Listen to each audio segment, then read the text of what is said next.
Hey, what's going on, everybody? Welcome back to another Prizepicks video.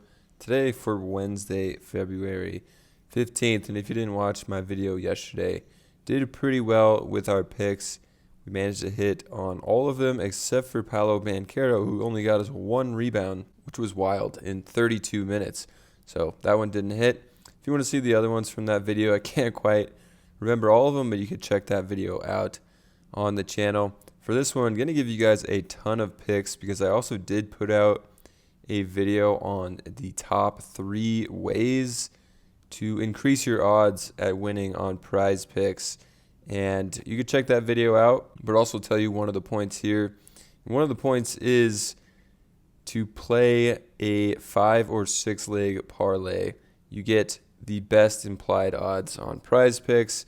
So I want to give you guys a bunch of picks so we can fall in line with that strategy. So first off the bat, I like Chicago Bulls players, but a lot of their points totals are pretty inflated, with Zach LaVine at 27.5, Vucevic 21.5, Patrick Williams at 12.5, and Io at 10.5, but no DeRozan, so that's basically the reason. And they're playing against Indiana, who's been giving up a ton of points. So I actually do like LaVine here, 27.5. Not too crazy. He did get close to that last game, put up a 38 against Brooklyn. So I do like LaVine on the over on points here. So we can add LaVine. And then I like some of the Brooklyn Nets players. Definitely a new rotation here. So we got to kind of figure out what they're doing. Good time to get in on Prizepicks because maybe the Prizepicks people and odds makers don't exactly know what they're doing either. And I think you could take advantage of that with Dinwiddie. I do like his points over 18.5. Seems reasonable. And Dinwiddie, since being with the team, has scored 25, and then put up a stinker game with 9, and then 28. So I do like Dinwiddie, just needs to get 19. Tough matchup against Miami, but I think he can get it done.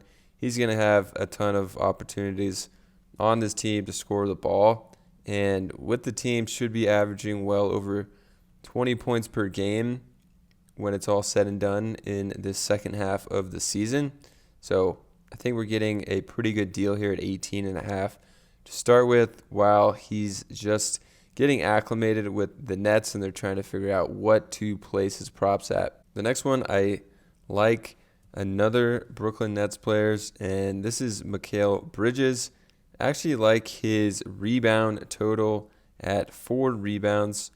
You can see Bridges in his last 3 games has gotten 5, 6, and 8 rebounds. Just on this team, on the Nets, he has to do a lot more. They're looking at him as a scorer and a playmaker, which means he's going to be very active out there. I think 4 rebounds is reasonable on the season. He's averaging closer to 5. So I really like him at 4 flat here. He was at 3.5 for the first couple of games with the Nets, and they bumped it up to 4, but I still think that's reasonable. You can always get a push as well. So we're going to lock in his over, and that's 3 picks we got there.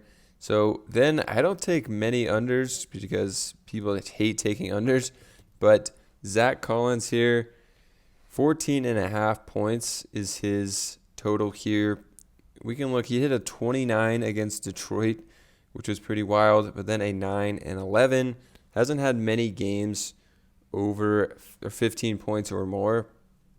Charlotte seems like a good matchup here, but in my opinion, they actually got better defensively when they traded Plumlee, and now they're playing Mark Williams and Nick Richards a lot more, who are going to be better defenders.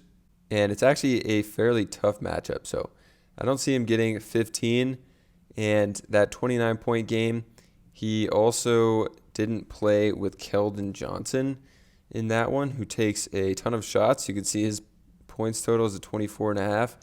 And in that game, you could see he didn't play in the Detroit game, so he's going to take a lot of shots from Collins as well. So going back to Collins, we're going to lock in the under or less on points. All right, I said I was going to give you guys a lot of picks here. I have more to come, and you can only pick 6 players here, but I might give you more than 6 picks in this video because I'm just rolling right now.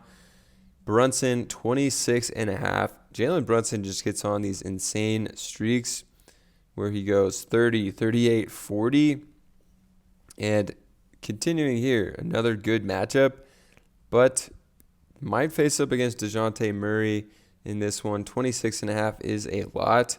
Even when he was rolling the last time, I think his prop wasn't as high as this. So I would take the under, but I'm not going to add that as one of our core picks here. But just know that I think this is a pretty good under to take, but wouldn't be adding it to my core. Another one that I have been liking is Donovan Mitchell.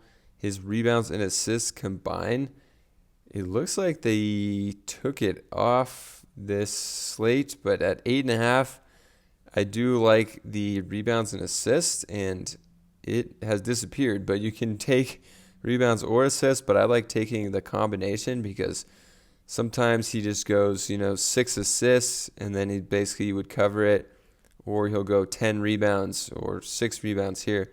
So the combination of it has been really good for Mitchell. It's been up to 8.5 now. It was at 7.5 for a while, and I was crushing that. But still, if this one comes back at 8.5, I like that. So since that one's gone, going to go to Kelly Olynyk, who's going to play a lot more power forward next to Walker Kessler and center when Kessler's out. And his points prop is at just 10.5. Could also look to his rebounds at 5.5, but I think the points is a little safer. I mean, in his last 5, even when he wasn't playing huge minutes, was covering this, and now he's just in line for bigger minutes, and Memphis will play pretty fast, so you can get a good amount of shots out of Olynyk. So that's going to be the core 5 in this video. I gave you guys a few other ones like Brunson, some of the other Bulls players that you could maybe take the unders on, and then that Donovan Mitchell rebounds and assists if that ever comes back on the slate. So the best thing about picking 5 here is that if all 5 hit, you get at 5x. If only 4 hit, you still will double up. And then if only 3, you still get a little something back. So that's why the implied total over time is going to be high on these 5 and 6 flex plays on Prizepicks. So you can check out that other video that I'll link right here at the end of this one to show you the 3 ways that I get slightly better odds playing on Prizepicks that you definitely want to check out. And I'll catch you guys in a next video.